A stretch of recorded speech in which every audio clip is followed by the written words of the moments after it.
Assalamualaikum warahmatullahi wabarakatuh. Nama saya David Yogi Pratama dari Prodi Desain Komunikasi Visual STSR Divisi Yogyakarta. Saya akan mempresentasikan laporan penyajian akhir saya yang berjudul Perancangan Video Feature Copivbit. Saya mulai dari minat utama. Minat utama saya ada di bidang videografi. Di videografi ada macam-macam jenis, yaitu ada video company profile, video clip, video feature. Dari masing-masing video tersebut, masing-masing memiliki ciri khas tersendiri dan tujuannya sendiri. Melihat banyaknya jenis video yang ada, saya lebih memilih video feature, karena video feature bisa mengangkat profil atau mengangkat seorang artis untuk menjadi lebih terkenal. Selanjutnya ada skill unggulan. Saya menguasai software Adobe Premiere, Adobe After Effects, dan CorelDRAW. Selanjutnya, saya akan menampilkan portofolio saya yang berbentuk video dan berjudul Away Days ke Pulau Bali.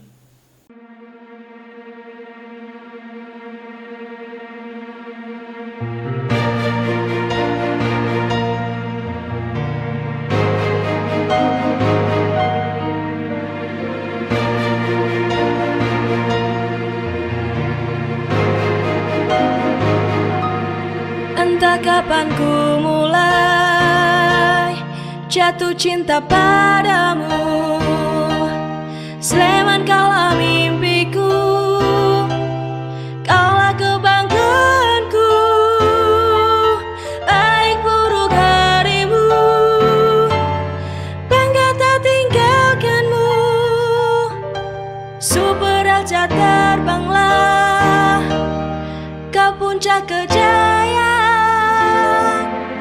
Entah kapan ku mulai jatuh cinta padamu, Sleman kaulah mimpiku. Lanjut ke bab 2, latar belakang masalah. Hip hop lo-fi adalah sebuah mikrogenre yang belakangan digandrungi oleh banyak orang di kanal streaming. Karakter dari hip hop lo-fi sendiri adalah mempunyai kualitas mastering yang rendah. Singkatnya, seperti kita sedang mendengarkan orang telepon yang mempunyai treble yang sangat tinggi. Namun sayangnya, banyaknya beatmaker hip hop lo-fi tidak diikuti oleh informasi tentang beatmaker tersebut.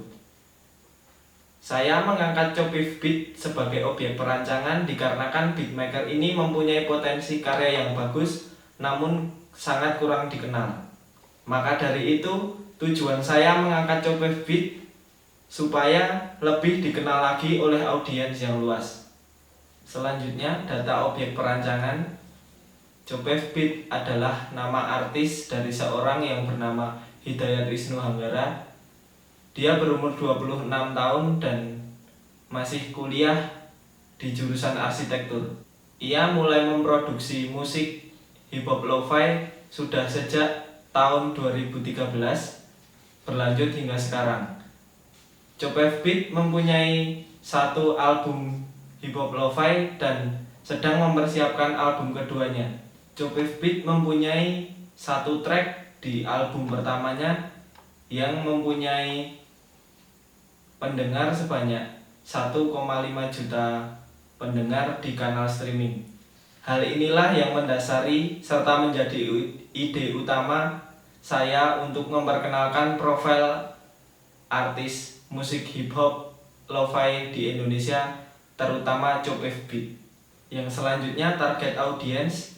Demografis dari target audiens saya adalah yang berusia 16-25 tahun, berjenis kelamin laki-laki dan perempuan, pekerjaan, pelajar dan pekerja, tingkat ekonomi C-A.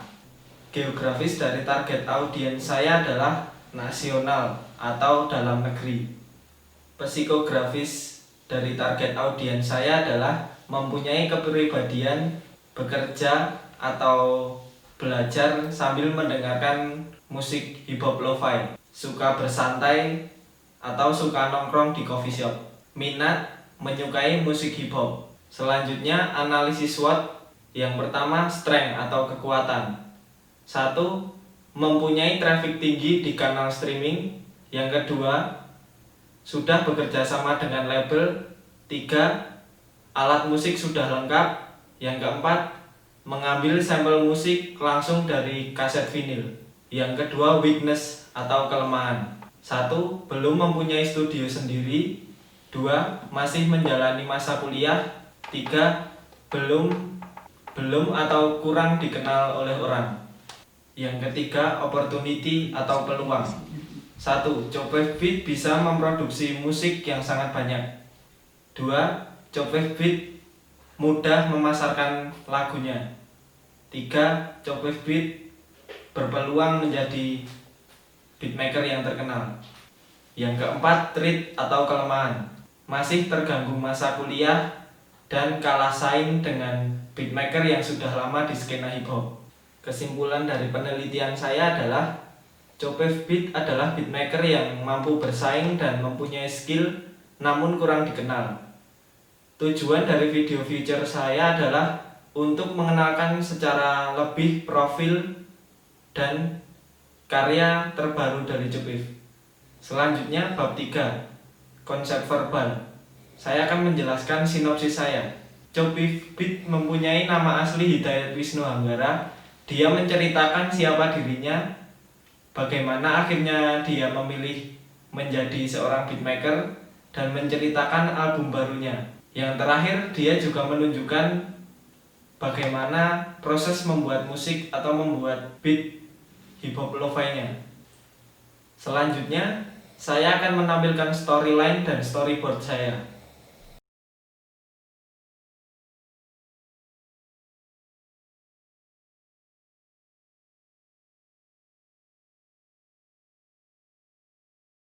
Selanjutnya bab 4, referensi desain saya. Yang pertama ada kanal YouTube Froyonion, menjadi salah satu yang menginspirasi saya dalam mengambil tugas akhir video future. Salah satu alasan membuat saya terinspirasi dari kanal Froyonion adalah dalam pengambilan gambar dan tone warna yang digunakan. Tone warna yang digunakan oleh kanal Froyonion ini cukup banyak warna, namun sangat cocok dengan konsep yang saya bawakan. Yang kedua, selain Froyonion, kanal Indo Art Now juga menjadi salah satu yang menginspirasi saya dalam membuat karya. Salah satu alasan saya terinspirasi dari kanal Indo Art Now adalah pengambilan gambar yang sangat simpel dan pas, dan isi video yang sangat informatif. Selanjutnya, proses teknis. Yang pertama ada lighting. Saya menggunakan teknik 3-point lighting.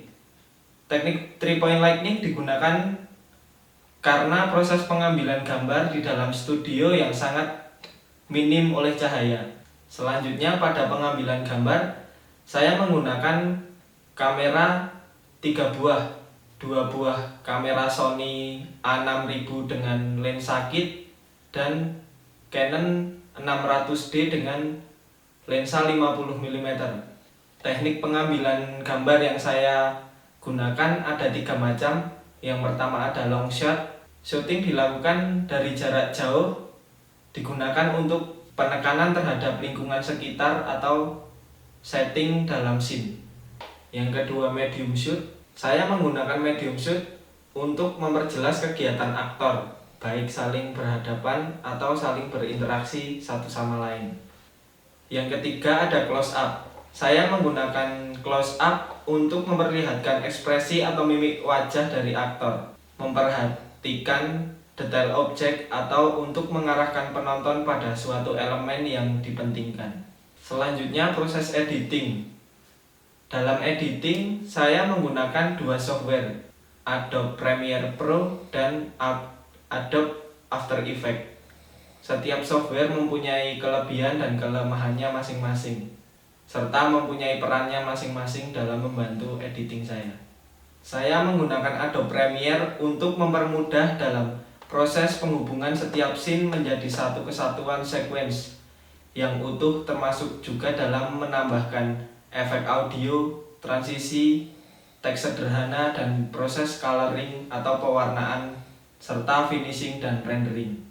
Software kedua, saya menggunakan Adobe After Effects. Saya gunakan untuk mempermudah dalam pembuatan teks cubif dengan menggunakan efek bright on. Dari konsep verbal dan konsep visual, mulai dari sinopsis, storyline, storyboard, sampai proses editing, sekarang saya akan menampilkan karya saya. Oke, saya Hidayatus Nuanggara, saya orang di balik cubif.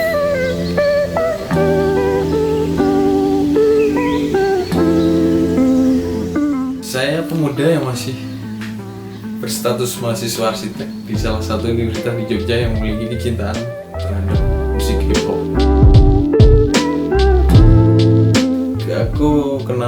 Aku kenal hip hop dari 2010 awal ketika SMA kelas 2. Lalu fokus di beat making, producing musik dari 2013 lebih ke beat.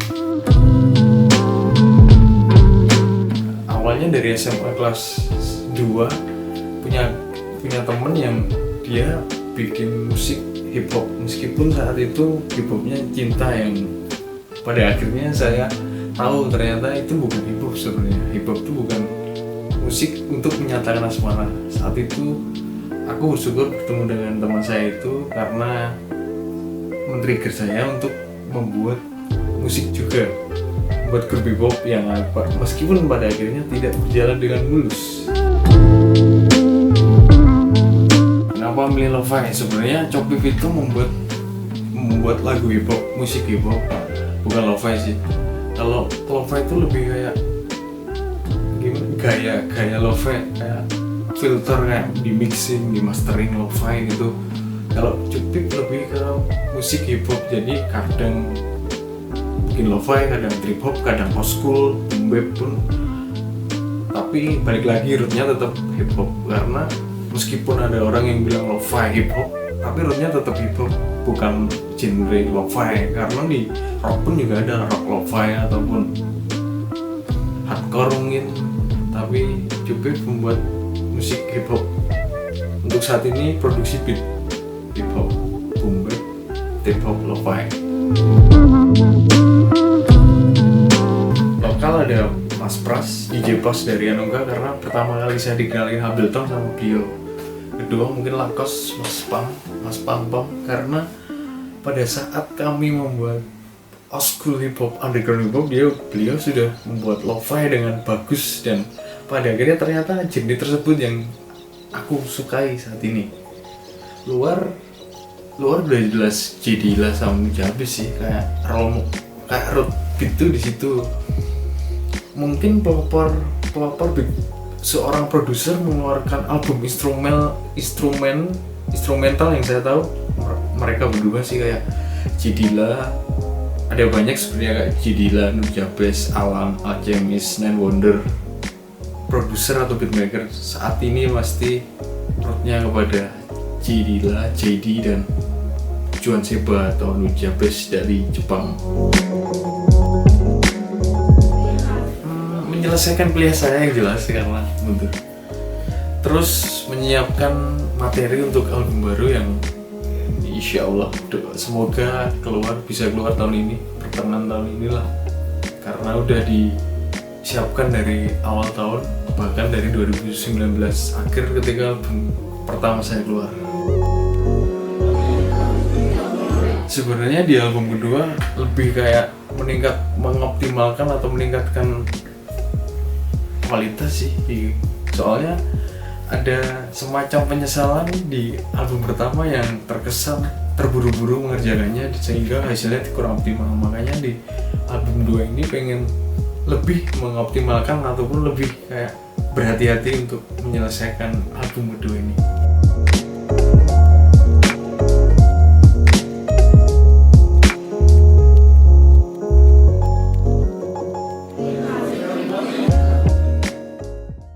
Terima kasih untuk kesempatan yang sudah diberikan kepada saya. Semoga penyajian akhir saya bermanfaat untuk orang lain dan memberikan sumbangsih positif. Sekian dari saya. Wassalamualaikum warahmatullahi wabarakatuh.